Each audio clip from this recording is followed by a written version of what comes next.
children, welcome to the Business Studies class. Today in this last module, we are going to study the import procedure. Import trade refers to the purchase of goods from foreign country. Then import procedure differs from country to country depending upon the country's import and customs policies and other statutory requirements. The important steps involved in the import procedure are: first one, trade enquiry. Then second step, procurement of import license. Third step, obtaining foreign exchange. The next one is placing order or intent. Then obtaining letter of credit, arranging for finance. Then receipt of shipment advice, retirement of import documents, arrival of the goods, customs clearance and releasing of goods. These are the important steps involved in the importing procedure. Now we are going to study the first step, that is trade enquiry. The first thing that the importing firm has to do is to gather the information about the countries and firms which they export the given product. The importer can gather such information from the trader directories or trade associations and organizations. Having identified the countries and the firms that export the product, the importing firm approaches the export firm with the help of a trade enquiry for collecting the information about their export prices and terms of exports. A trade enquiry is a written request by an importing firm to the exporter for the supply of information regarding the price and various terms and conditions on which the latter is ready to export the goods. Procurement of import license is the second step involved in the importing procedure. Then in this step, the Government of India announces from time to time the list of the goods which can be imported by obtaining a general permission under the system of open general license for the imports mentioned in the OGL, that is open general license. The license are issued freely. Other goods not mentioned in OGL list can be imported under the specific license such as import replenishment license, supplementary license and additional license. Then when an importer wants to import an item for which the import license is required, he must first of all obtain an import license. For this purpose, the intending importer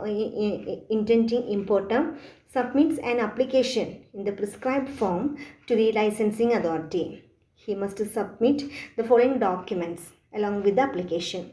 The important documents to be attached with the application are: first one, Treasury receipt of import license, income tax verification certificate from income tax authorities, then certificate of the value of the goods imported, if any, in the previous year. The licensing authority scrutinizes at the time of the clearance of the goods. The second copy is used to obtain the foreign exchange from the Reserve Bank of India. When an item for which the import license is required is to be imported, the intending importer is also required to obtain the import-export code. The next step is obtaining foreign exchange. After receiving the import license, the next step is to obtain foreign exchange. Then another important steps involved in the import procedure is making trade enquiry and receiving quotation or pro forma invoice. After obtaining import license, the intending importer make trade enquiry from the foreign exporters.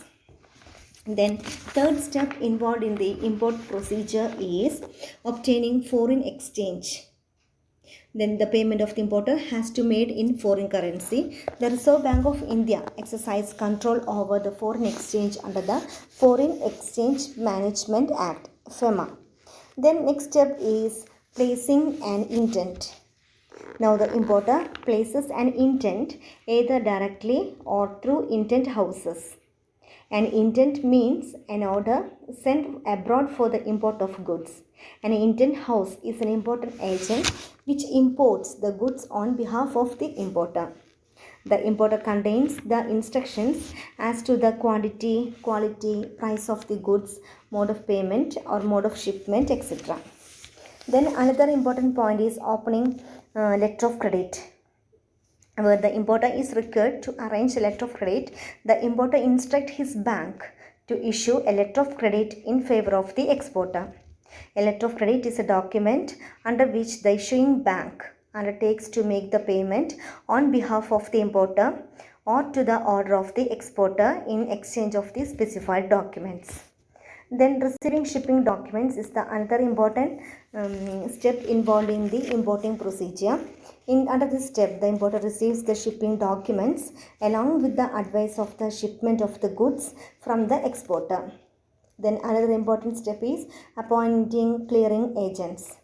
In order to obtain the goods from the customs authorities, several formalities have to be completed. Generally, it is not possible or convenient for the importer to complete these formalities himself.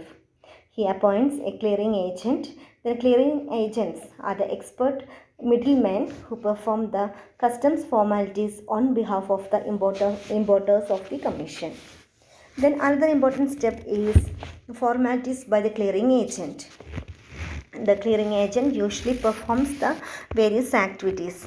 The important activities performed by the clearing agents are getting endorsement for delivery, then paying dock dues, preparation of bill of entry, etc. These are the important activities performed by the clearing agent. Then obtaining customs clearance, getting delivery from the dock, then dispatching the goods to the importer, sending advice to the importer. These points should be also included in the various activities to be performed by the clearing agent. Then the next step or last step involved in the importing procedure is taking delivery of the goods from the railway or carrier and making the payment.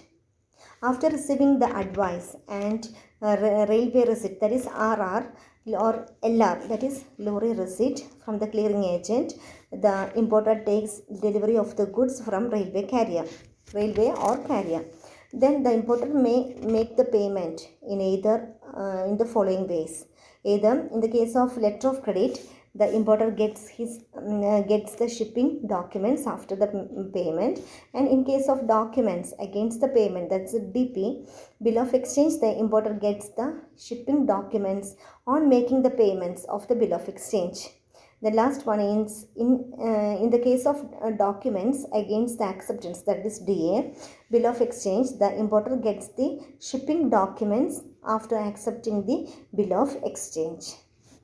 The various documents used in exporting trade are for the name and address of the exporter, name and address of the importer, name of the ship, date of sailing, then export order number and number of the packages and marks on them, then detailed description of the goods, quantity, price, total value, etc., and terms of the payment. Then packing list, certificate of inspection, then insurance policy, certificate of origin, and bill of lading, then receipt of the goods, a document of the title of the goods, then a collateral security. These are the important documents prepared at the time of exporting of the goods. Then the various types of bill of lading are cleaning bill of lading, then foul or dirty bill of lading, through bill of lading, etc. My dear children, these are the important steps involved in the importing procedure. Thank you.